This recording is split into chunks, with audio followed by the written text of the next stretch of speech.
नमस्कार, स्वागत है आपका। आपके साथ मैं हूं अमृता। एक नजर हेडलाइंस पर।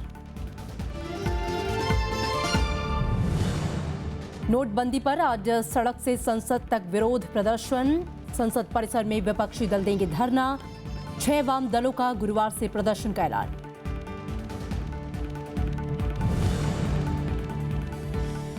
बैंक कर्मचारियों पर आरबीआई सख्त। नोट बदलने में गड़बड़ी पर होगी कड़ी कार्रवाई। छोटी बचत में 500 और 1000 के नोट इस्तेमाल करने पर प्रतिबंध।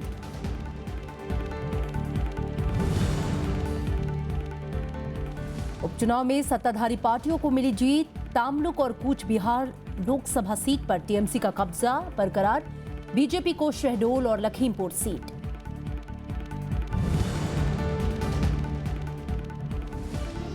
भारत को सितंबर 2019 से मिलने लगेगी स्विस बैंक खातों की जानकारी। दोनों देशों के बीच सूचना साझा करने के लिए समझौता। सितंबर 2018 के बाद के खातों पर होगा लागू। और ओडिशा के मलकानगिरी में 32 नक्सलियों का आत्मसमर्पण। 564 समर्थकों ने भी डाले हथियार। सरकार ने कहा मुख्यधारा से जोड़ने के लिए देंगे हर संभव मदद। खबरें विस्तार से। नोटबंदी के खिलाफ कांग्रेस, वामदल और टीएमसी समेत कई विपक्षी दलों ने देशव्यापी विरोध प्रदर्शन की रणनीति बनाई है। इसकी शुरुआत आज संसद परिसर में धरने से होगी। वहीं राष्ट्रपति से मुलाकात और सड़कों पर उतरने की तैयारी भी चल रही है। नोटबंदी मुद्दे पर एकजुट विपक्ष संसद परिसर में आज सुबह 9:45 बजे गांधी प्रतिमा के सामने धरना देगा। विपक्षी दलों की बैठक में इसका फैसला हुआ। साथ ही राष्ट्रपति से मुलाकात और सड़कों पर विरोध प्रदर्शन करने की रणनीति भी तैयार हुई। इस बीच कांग्रेस उपाध्यक्ष राहुल गांधी ने प्रधानमंत्री के संसद में नहीं बोलने पर सवाल उठाया है। प्रधानमंत्री पार्लियामेंट में क्यों नहीं आते? पार्लियामेंट में आके क्यों नहीं बोलते? टीवी पे बोल सकते हैं, पॉप कॉन्सर्ट पे बोल सकते हैं, पार्लियामेंट के अंदर क्यों नहीं बोल सकते? पश्चिम बंगाल की मुख्यमंत्री ममता बनर्जी भी नोटबंदी के खिलाफ आज दिल्ली के जंतर मंतर पर धरना देंगी।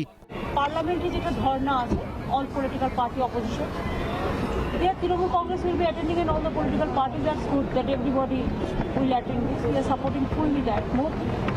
And tomorrow, that's why we delayed our program about 1.5 hours. So our program will start at 12:30. Jantar Mantar. वहीं सीपीएम समेत 6 वाम दलों ने नोटबंदी के खिलाफ जनता को लामबंद करने के लिए 24 नवंबर से एक सप्ताह का राष्ट्रव्यापी आंदोलन छेड़ने का ऐलान किया है।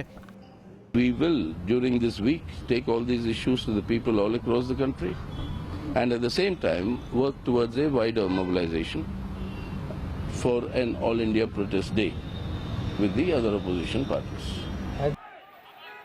तो आम आदमी पार्टी ने मंगलवार को नोटबंदी के खिलाफ जंतर मंतर से लेकर संसद तक मार्च निकाला। दिल्ली के उप मुख्यमंत्री मनीष सिसोदिया ने आरोप लगाया कि नोटबंदी के बाद न तो आतंकवादियों की फंडिंग रुकी है और न ही नकली नोटों का कारोबार। कृति मिश्रा और अनु दीवान के साथ bureau report, Rajya Sabha TV. BJP संसदीय दल की बैठक में प्रधानमंत्री नरेंद्र मोदी ने कहा कि काले धन पर रोक लगाने के लिए सरकार और कड़े कदम उठाएगी। इस बीच प्रधानमंत्री नरेंद्र मोदी ने जनता की राय मांगी है। उन्होंने लोगों से एनएम ऐप पर सर्वेक्षण में भाग लेकर विचारों को साझा करने की अपील की है। बीजेपी सांसद दल की बैठक में नोटबंदी के फैसले के समर्थन में प्रस्ताव पारित किया गया। बैठक में प्रधानमंत्री ने साफ किया कि भ्रष्टाचार और काले धन के खिलाफ लड़ाई में नोटबंदी सिर्फ एक शुरुआत है। उन्होंने कहा कि गरीब, निचले और मध्यम वर्ग के लोगों को काले धन, नकली मुद्रा और भ्रष्टाचार की वजह से सबसे ज्यादा नुकसान उठाना पड़ रहा है। ये संघर्ष हम आगे भी चलाएंगे और ये संघर्ष गरीब के पक्ष में है, सामान्य जनता के पक्ष में है, देश हित के पक्ष में है, सुरक्षा के पक्ष में है। ये माननीय प्रधानमंत्री जी ने पूरा संसदीय दल को आज बताया। वित्त मंत्री अरुण जेटली ने नोटबंदी के फैसले को ऐतिहासिक करार दिया। जेटली का कहना है कि ऐसे फैसलों को लागू करने के लिए साहस की जरूरत होती है। उन्होंने कहा कि आने वाले दिनों में ग्रामीण अर्थव्यवस्था को फायदा पहुंचाने के लिए सरकार कुछ बड़े कदमों का ऐलान करेगी। ब्लैक मनी कम करने का प्रयास, ईमानदारी जनजीवन में लाने का प्रयास, अर्थव्यवस्था का और जीडीपी का लॉन्ग टर्म में साइज बढ़े, क्योंकि ऑफिशियल इकोनॉमी बढ़ेगी, शैडो इकोनॉमी कम होगी। ये जब सारे लाभ इसमें से निकलेंगे तो देश को की एक बदली हुई तस्वीर उभर के सामने आएगी। वित्त मंत्री ने विपक्ष पर चर्चा से भागने का भी आरोप लगाया। उन्होंने कहा कि सरकार देश में ऐसी टैक्स प्रणाली चाहती है जहां लोग ईमानदारी से अपना टैक्स भर सकें। बीजेपी संसदीय दल की बैठक में विपक्ष पर पलटवार की रणनीति पर भी चर्चा हुई। प्रणव गोस्वामी, राज्यसभा टीवी। नोटबंदी को लेकर संसद में लगातार 4 दिन से गतिरोध बरकरार है। राज्यसभा में विपक्ष प्रधानमंत्री से जवाब की मांग कर रहा है।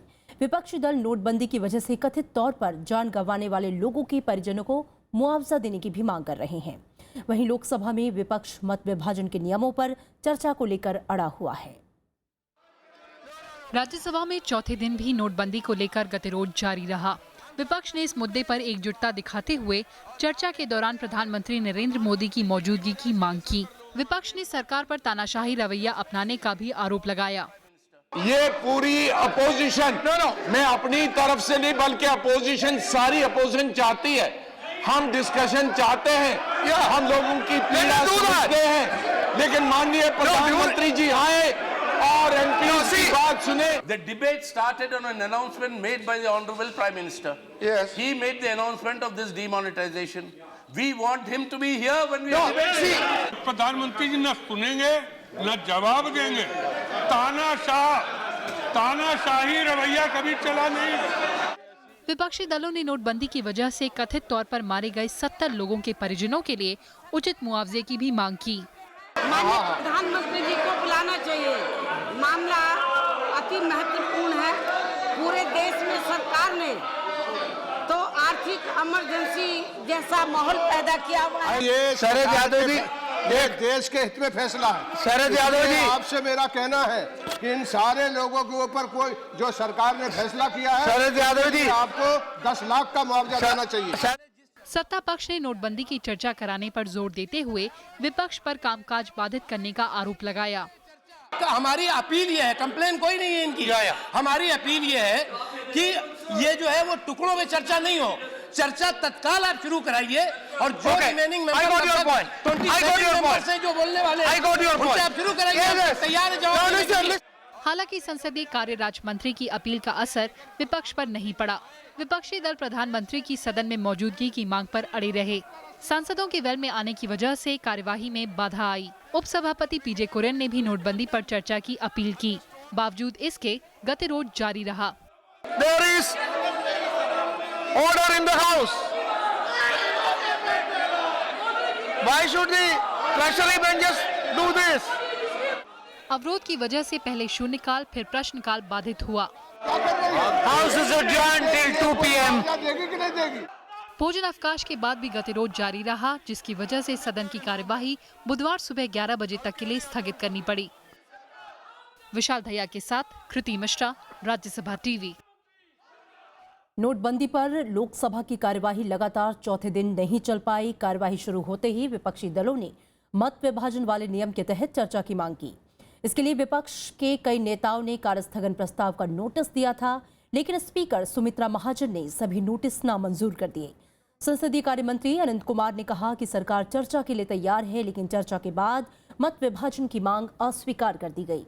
अवरोध बरकरार रहने के बाद कार्यवाही भोजनावकाश से पहले ही आज सुबह 11 बजे तक के लिए स्थगित कर दी गई। इतने लोग दबाव और तंग है और प्राइम मिनिस्टर ने अनाउंस किया, इसलिए प्राइम मिनिस्टर आना चाहिए और वो प्रेजेंट रहना चाहिए, हमारी बात को सुनना चाहिए। और आप अगर आप नहीं देंगे तो बहुत बड़ा अन्याय देश के ऊपर होगा। What's harm to be discussed under adjournment motion we cannot follow? What's the harm in it? Why government is not coming up? If this turmoil situation which is prevailing in the house, ruling party is becoming responsible for that. प्रश्नकाल और 0 over ये आपका right है, इसको आप चलाइए। हम चर्चा करने के लिए तैयार है, अभी से चर्चा करने के लिए तैयार है। आप जब हुक्म करेंगे तब से चर्चा करने के लिए तैयार है। नोटबंदी के ऐलान के 12वें दिन नकदी संकट के मद्देनजर सरकार ने कुछ सख्त कदम उठाने का ऐलान किया है। तो कुछ राहत भरे फैसले भी लिए। रिजर्व बैंक ने शादी वाले परिवार को थोड़ी राहत देते हुए खाते से 2.5 लाख रुपए निकालने की शर्तों में कुछ छूट दी है। इसके तहत अब सिर्फ 10,000 रुपए से ज्यादा भुगतान के लिए ही घोषणा पत्र देना होगा। इससे पहले 2.5 लाख रुपए की निकासी में सभी भुगतान के बारे में जानकारी देनी थी। साथ ही आरबीआई ने बैंकों से ग्रामीण सहकारी बैंकों को पर्याप्त कोष मुहैया कराने को कहा है, ताकि किसानों को मौजूदा रबी मौसम में बीज, उर्वरक और अन्य कच्चे माल की खरीदारी के लिए नकदी की परेशानी न हो। इसके अलावा रिजर्व बैंक ने डिजिटल साधनों के जरिए लोगों की लेन देन जरूरतों को पूरा करने के लिए सेमी क्लोज प्रीपेड इंस्ट्रूमेंट के लिए सीमा दोगुनी कर 20,000 रुपए कर दी है। एयरपोर्ट पर कार पार्किंग फीस की छूट भी 28 नवंबर तक बढ़ा दी गई है। पेट्रोल पंप के बाद अब बिग बाजार स्टोर से भी एटीएम डेबिट कार्ड का इस्तेमाल कर 2,000 रुपए तक की नकद राशि मिल पाएगी। ये सुविधा 24 नवंबर से शुरू होगी। सरकार ने नोट बदलने या जमा कराने में धोखाधड़ी करने वाले बैंक अधिकारियों के खिलाफ सख्त कार्रवाई करने के भी निर्देश दिए हैं। लोकसभा और विधानसभा उपचुनाव में राज्य की सत्ताधारी पार्टियों का दबदबा रहा। लोकसभा की 4 सीटों में से 2 पर बीजेपी और 2 पर टीएमसी को जीत मिली है। लोकसभा की 4 सीटों पर उपचुनाव में से 2 पर बीजेपी को जीत मिली है, जबकि 2 सीटें टीएमसी के खाते में गई हैं। मध्य प्रदेश की शहडोल सीट पर बीजेपी ने कब्जा बरकरार रखा है। यहां बीजेपी उम्मीदवार ज्ञान सिंह ने कांग्रेस प्रत्याशी हिमाद्री सिंह को 60,000 वोटों से मात दी। असम की लखीमपुर सीट पर बीजेपी के प्रदान बरुआ ने कांग्रेस उम्मीदवार हेम प्रसंग पेगू को मात दी। पश्चिम बंगाल की तामलुक सीट पर टीएमसी उम्मीदवार देवेंदु अधिकारी ने सीपीएम की मंदिरा पांडा को करीब 5 लाख वोटों से हराया। राज्य की कूच बिहार संसदीय सीट पर टीएमसी के पार्था प्रतिम राय ने जीत दर्ज की। BJP will get the defeating reply, there will be no way. BJP का एक भी वोट नहीं मिलने वाला है, नहीं मिलेगा भी। जनता का समर्थन विकास को मिला, जन कल्याण को मिला। कार्यकर्ताओं ने अनथक परिश्रम किया, ये कार्यकर्ताओं के परिश्रम की भी विजय है। विधानसभा उपचुनाव में सत्ताधारी दलों का कब्जा बरकरार रहा है। पुडुचेरी के मुख्यमंत्री वी नारायण सामी ने नेलीथोप सीट से एआईएडीएम के उम्मीदवार ओम शक्ति सेगर को हराया। मध्य प्रदेश की नेपानगर सीट पर बीजेपी की मंजू दादू ने कांग्रेस उम्मीदवार को मात दी।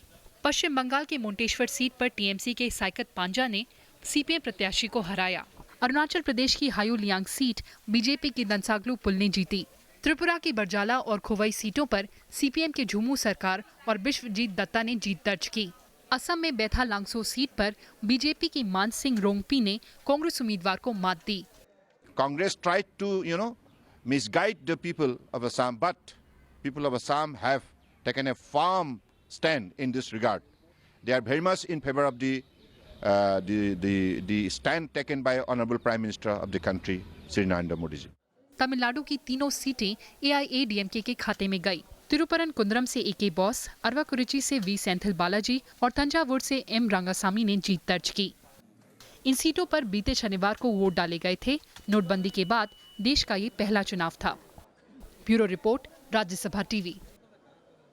यहाँ रुकेंगे एक ब्रेक के लिए।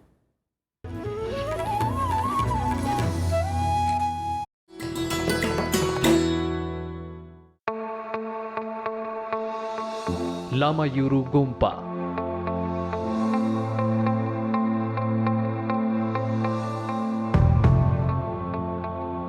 तकरीबन 1100 साल पुराना बौद्ध मठ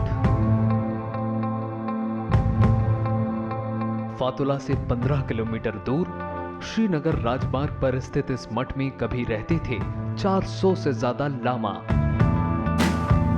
दुनिया भर में मशहूर है इसकी सजावट और सैकड़ों कलाकृतियां। बौद्ध गुरु नरूपा ने यहाँ एक गुफा में कई साल की आराधना। मठ परिसर में है भगवान बुद्ध के अवतारों को समर्पित कई खूबसूरत मंदिर।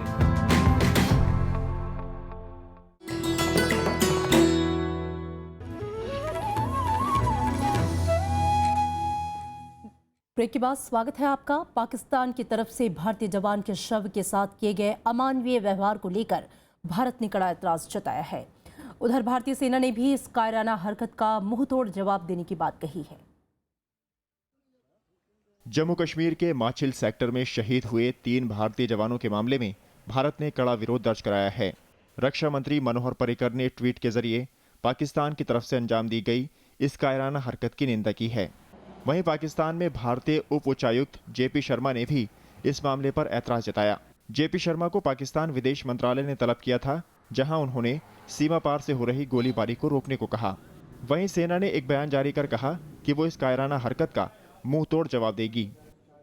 ये जो इंसिडेंट पाकिस्तान की फौज ने किया है, इसका जवाब हमारी हिंदुस्तान की फौज वो जरूर देगी और अपने टाइम और जगह पे देगी। मंगलवार को घाटी के माछिल सेक्टर में पाकिस्तान की तरफ से हुई गोलीबारी में 3 भारतीय जवान शहीद हो गए थे। इस घटना के बाद आतंकियों ने एक जवान के शव के साथ बर्बरता भी की। पाकिस्तान एक स्टेट नहीं, एक ऑर्गेनाइज स्टेट नहीं है, एक टेररिस्ट स्टेट है। और टेररिस्ट जिस प्रकार से बात करते हैं, लोगों की आंखें निकालते हैं, उसी प्रकार से एक्ट कर रहा है। तो हम ये हमारी लगातार मांग है कि उसको ये एक टेररिस्ट स्टेट के तौर पर जो है इसका डिक्लेयर करना चाहिए। बीते 1 महीने में पाकिस्तान की तरफ से दूसरी बार इस तरह की कायराना हरकत की गई है। इससे पहले 29 अक्टूबर को पाकिस्तानी सेना ने भारतीय जवान मनदीप सिंह के शव के साथ बर्बरता की थी। Bureau report, Rajya Sabha TV. Kashmir Bandipora में सुरक्षा बलों के साथ मुठभेड़ में 2 आतंकवादी ढेर हो गए। मारे गए आतंकियों से भारी मात्रा में हथियार के साथ ही 2000 के 2 नए नोट भी बरामद हुए हैं। वहीं बीएसएफ ने भी अंतर्राष्ट्रीय सीमा पर एक घुसपैठिए को मार गिराया। कश्मीर के बांदीपुरा में सुरक्षा बलों ने मुठभेड़ में 2 आतंकियों को मार गिराया। खुफिया जानकारी के बाद सुरक्षा बलों ने हाजी गांव में तलाशी अभियान शुरू किया था, जिसके दौरान आतंकियों ने गोलीबारी शुरू कर दी। आतंकवादियों के पास से 2000 के नोट मिले हैं, साथ ही भारी मात्रा में हथियार की बरामदी हुई है। 2 heavily armed terrorists were neutralized. From the slain terrorist, we have recovered 2 AK-47 rifles, 1 under-barrel grenade launcher, and large quantity of warlike store. वहीं जम्मू की आरएसपुरा सेक्टर में बीएसएफ ने एक पाकिस्तानी घुसपैठिए को मार गिराया। बीएसएफ के मुताबिक धुंध और कोहरे का फायदा उठाकर आतंकी घुसपैठ की कोशिश में थे। वहीं अलगाववादियों के लगातार बंद के चलते घाटी में ज्यादातर दुकानें और कारोबारी प्रतिष्ठान बंद रहे। इस बीच राज्य सरकार ने हायर सेकेंडरी तक की सभी छात्राओं की स्कूल फीस माफ कर दी है। इससे राज्य के करीब 10 लाख छात्राओं को लाभ होगा। Bureau report, Rajya Sabha TV. Indore Patna express हादसे में झांसी डिवीजन के रेलवे मैनेजर का तबादला कर दिया गया है और 5 वरिष्ठ अधिकारियों को निलंबित कर दिया गया है। वहीं रेलवे ने जांच के लिए जीआरपी की 12 सदस्यीय टीम बनाई है। इस मामले में अज्ञात रेलवे कर्मचारियों के खिलाफ विभिन्न धाराओं के तहत एफआईआर दर्ज की गई। इस बीच हादसे में मरने वालों की तादाद 148 तक पहुंच गई। 150 घायलों में कई लोगों की हालत अभी भी गंभीर है। 7 शवों की अभी तक पहचान नहीं हो पाई है। वहीं झांसी कानपुर सेक्शन के बीच रेल यातायात बहाल हो गया है। रविवार तड़के कानपुर के पोखराया में इंदौर पटना एक्सप्रेस हादसे का शिकार हो गई थी। पटना इंदौर एक्सप्रेस हादसे में घायल हुए लोगों के इलाज में लापरवाही की शिकायतें आ रही हैं। राज्य सरकारों की ओर से भेजे गए प्रतिनिधि और स्थानीय प्रशासन में तालमेल की कमी है। इसकी वजह से लोगों को काफी मुश्किलें हो रही हैं। कानपुर रेल हादसे का शिकार इंदौर का 11 साल का अभय 2 दिन बाद आखिरकार जिंदगी की लड़ाई हार गया। इस हादसे ने पहले ही उससे पूरे परिवार को छीन लिया था। मध्य प्रदेश के मुख्यमंत्री शिवराज सिंह चौहान ने उसे गोद लेने का ऐलान किया था। मध्य प्रदेश से आए डॉक्टरों ने कानपुर अस्पताल की ओर से इलाज में लापरवाही का आरोप लगाया है। अभी मैं जब सुबह आया तो मैंने फिर राउंड लिया, सब अपने मध्य प्रदेश के सारे पेशेंट्स को देखा। तो वहाँ पे जो डॉक्टर थे, जो प्रोफेसर थे, उनसे मैंने बात की तो बताया उन्होंने कि रात को 10 बजे, 9:30 बजे के आसपास वो पेशेंट एक्सपायर हो गया। उसके माता पिता पहले एक्सपायर हो गए। वहीं कानपुर जिला प्रशासन ने घायलों के इलाज में कोताही से इनकार किया है। तो डॉक्टर्स की कोई कमी नहीं थी, सभी सीनियर डॉक्टर्स मौजूद थे, सीएमएस मौजूद थे, प्रिंसिपल साहब खुद मौजूद थे, प्लस जितने भी इनके जेआर एसआर थे वो सब लोग यहाँ पर मौजूद थे। तो डॉक्टर्स की टीम लगातार राउंड दी क्लॉक काम कर रही है। पहले से ही क्रिटिकल बताया था और ये उस समय जो ये बच्चा जिसकी कल डेथ हुई है उसके बारे में उन्होंने बताया था कि उसकी कंडीशन जो है क्रिटिकल है। रविवार को इंदौर पटना एक्सप्रेसवे के 14 डिब्बे पटरी से उतरने के बाद 200 से ज्यादा लोगों को अस्पताल में भर्ती कराया गया था। रेल मंत्री और राज्य सरकार ने घायलों को पूरी मदद का निर्देश दिया था। बावजूद इसके कुछ मामलों में अधिकारियों और डॉक्टरों की लापरवाही की शिकायतें मिल रही हैं। कानपुर रेल हादसे के बाद प्रशासन राहत के काम में जुटा हुआ है, मगर कहीं न कहीं आपसी तालमेल की कमी भी नजर आ रही है। एक ऐसा तंत्र बनाने में पूरी तरह से कामयाबी नहीं मिल सकी है जिससे लोगों को ज़्यादा सहूलियत मिल सके। कैमरामैन श्यामलाल के साथ नवविक्रम सिंह, राज्यसभा टीवी, कानपुर। ओडिशा के मलकानगिरी जिले में कल 32 नक्सलियों ने आत्मसमर्पण कर दिया। उनके साथ 564 नक्सली समर्थकों ने भी हथियार डाल दिए। पुलिस के मुताबिक आत्मसमर्पण करने वालों में 19 मिलिशिया सदस्य, 12 ग्रामीण समिति के सदस्य और 1 महिला संघ की अध्यक्ष शामिल है। सरकार ने हथियार डालने वालों को मुख्यधारा से जोड़ने के लिए हर संभव मदद का भरोसा दिया है। आत्मसमर्पण को सुरक्षा बलों के लिए एक बड़ी कामयाबी माना जा रहा है। छत्तीसगढ़ के सुकमा जिले में नक्सली हमले में सीआरपीएफ का एक सब इंस्पेक्टर शहीद हो गया। 2 अलग अलग हमलों में 2 जवान भी घायल हुए।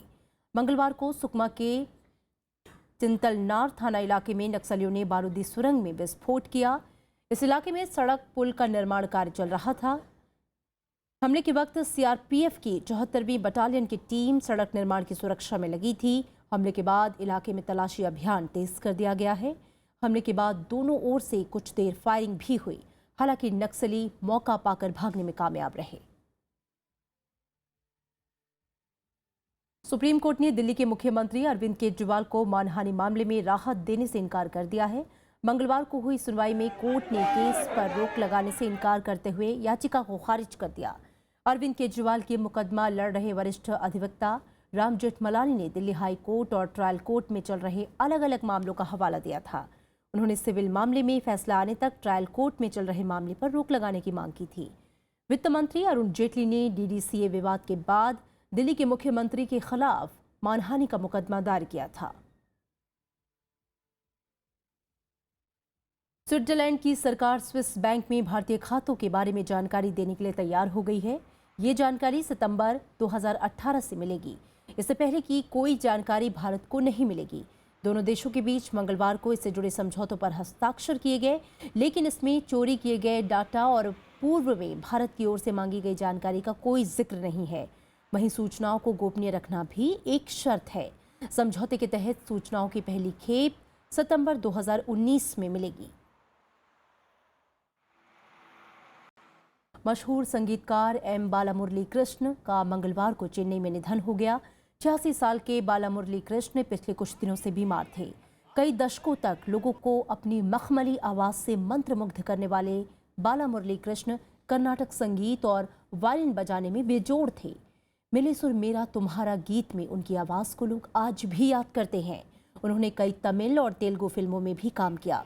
संगीत में उनके योगदान के लिए उन्हें पद्म भूषण समेत कई राष्ट्रीय और अंतर्राष्ट्रीय पुरस्कारों से नवाजा गया।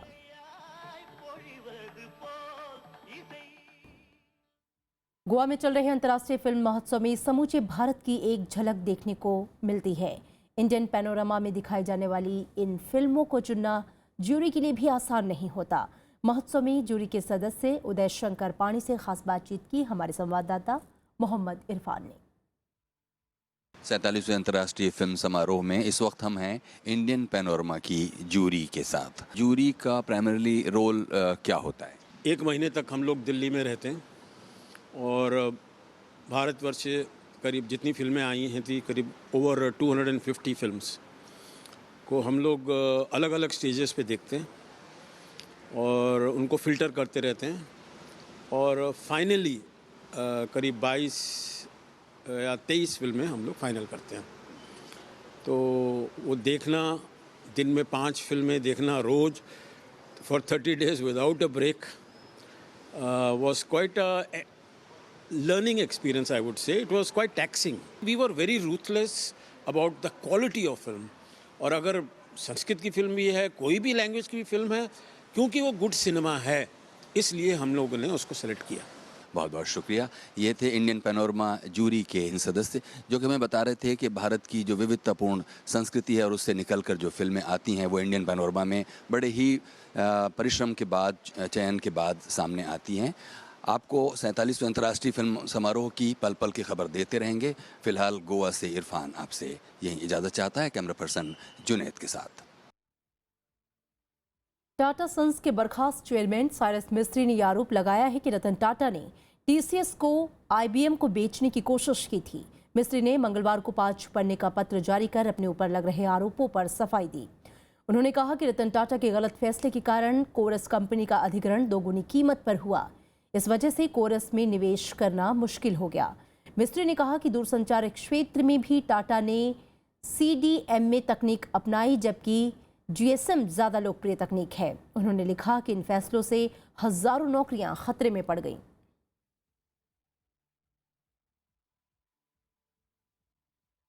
मंगलवार को दिल्ली के कनॉट प्लेस में खास प्रदर्शनी का आयोजन किया गया। इस प्रदर्शनी में अलग अलग तरह की चित्रकला का प्रदर्शन किया गया।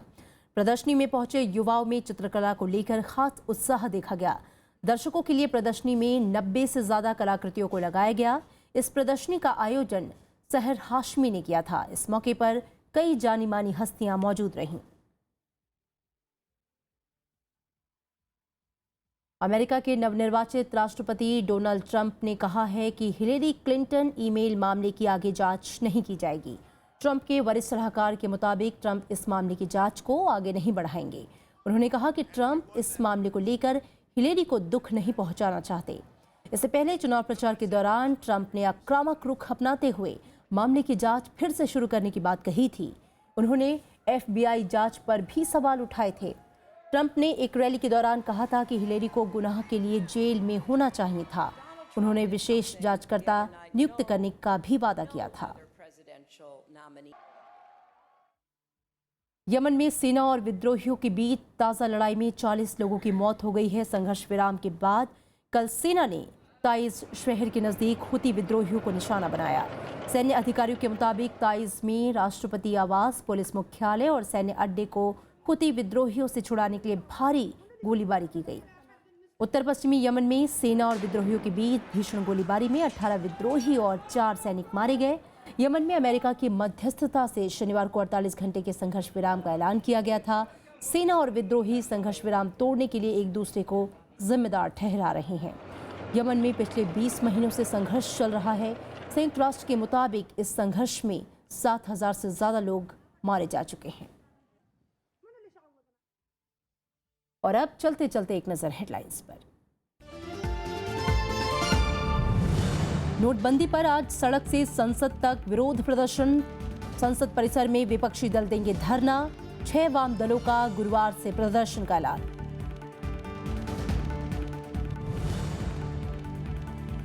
बैंक कर्मचारियों पर RBI सख्त, नोट बदलने में गड़बड़ी पर होगी कड़ी कार्रवाई। छोटी बचत में 500 और 1000 के नोट इस्तेमाल करने पर प्रतिबंध। उपचुनाव में सत्ताधारी पार्टियों को मिली जीत। तामलुक और कूच बिहार लोकसभा सीट पर TMC का कब्जा बरकरार। बीजेपी को शहडोल और लखीमपुर सीट।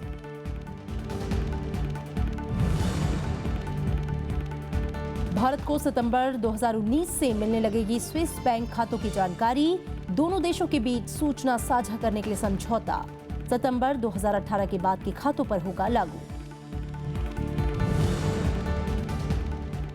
और ओडिशा के मलकानगिरी में 32 नक्सलियों का आत्मसमर्पण। 564 समर्थकों ने भी डाले हथियार।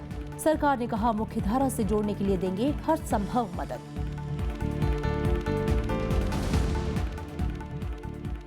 और फिलहाल खबरों में इतना ही। आगे देखिए विशेष।